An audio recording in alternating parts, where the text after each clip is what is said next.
Surrounded by these stunning images of Jacqueline Kennedy here at the museum, we're also reminded that strip club owner Jack Ruby claimed that he killed Oswald so the First Lady would not have to sit through a lengthy trial. But was Oswald's murder a random act, or was it part of a bigger conspiracy to keep him from talking? Did you kill the president? Nobody has said that to me yet. Just 2 days after the assassination of John F. Kennedy, I saw the pistol in his hand. accused killer Lee Harvey Oswald was gunned down while handcuffed to Detective Jim Lavelle. I attempted to turn Oswald behind me, but I was too close to him. We'll never know what Oswald was going to say. Was he just a lone nutcase? A trial might have answered questions of conspiracy, but with Oswald dead, investigators focused on Ruby. How was he able to get that close to the most wanted man in the world? Because all the cops in Dallas liked him because he gave them free stuff, including hookers.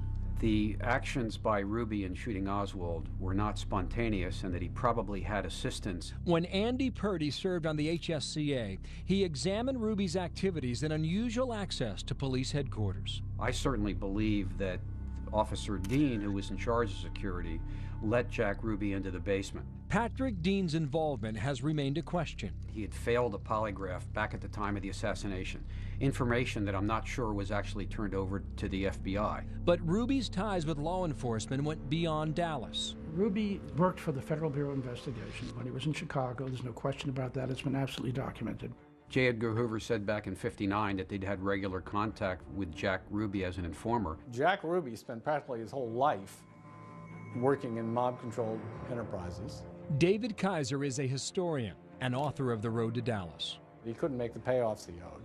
He was looking for help wherever he could get it. Jack Ruby made calls to individuals associated with organized crime. A report by Ruby's sister that Ruby got a phone call right at this time and went in the other room and threw up. Maybe he got a phone call that said, "Ruby, we need you to do something for us."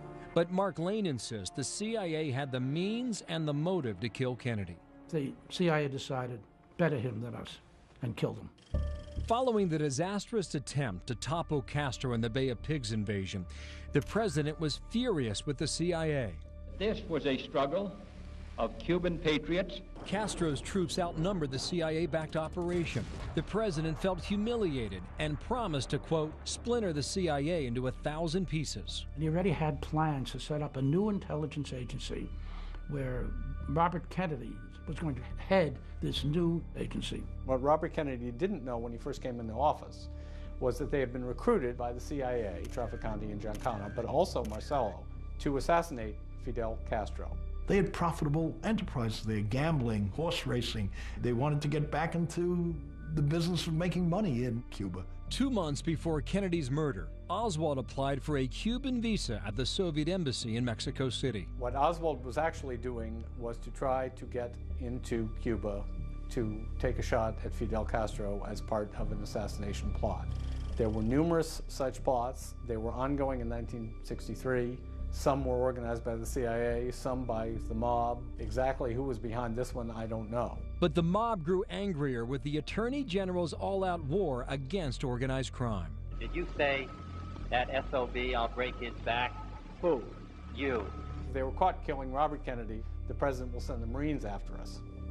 But if they could kill John Kennedy, Lyndon Johnson would become president. They hated each other bitterly, and that would be the end of Robert Kennedy's influence. Days in grand jury, down, down, down, down. Cornwell tracked mob indictments during the HSCA. This enormously effective organized crime program that Bobby Kennedy headed in the Department of Justice disintegrated after his brother was assassinated and Bobby left as Attorney General. Robert Kennedy's vendetta targeted Sam Giancana, Santo Trafficante, and particularly Carlos Marcello in New Orleans, whom he wanted to deport.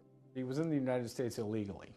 He was not a citizen. Our investigation led us to a special sting operation in 1985.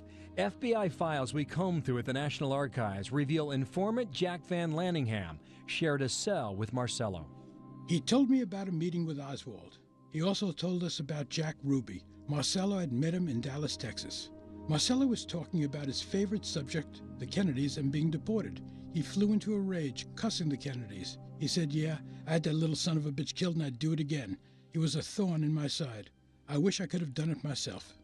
The FBI asked Marcello if he made the revealing statement a few years later in 1989. Marcello, of course, denied it, and that indicated to me that there was an informant report to that effect. The FBI has the classified recordings, and Van Lanningham says the tapes also have Marcello naming Oswald as his hired gun and Ruby as his man in Texas.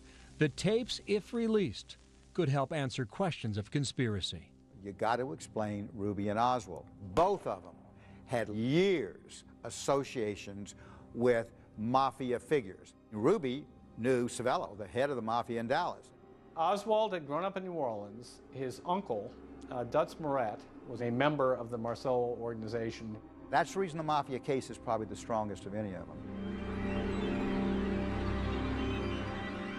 Next, how a 3D animation, along with the Zapruder film, places a second gunman in Dealey Plaza.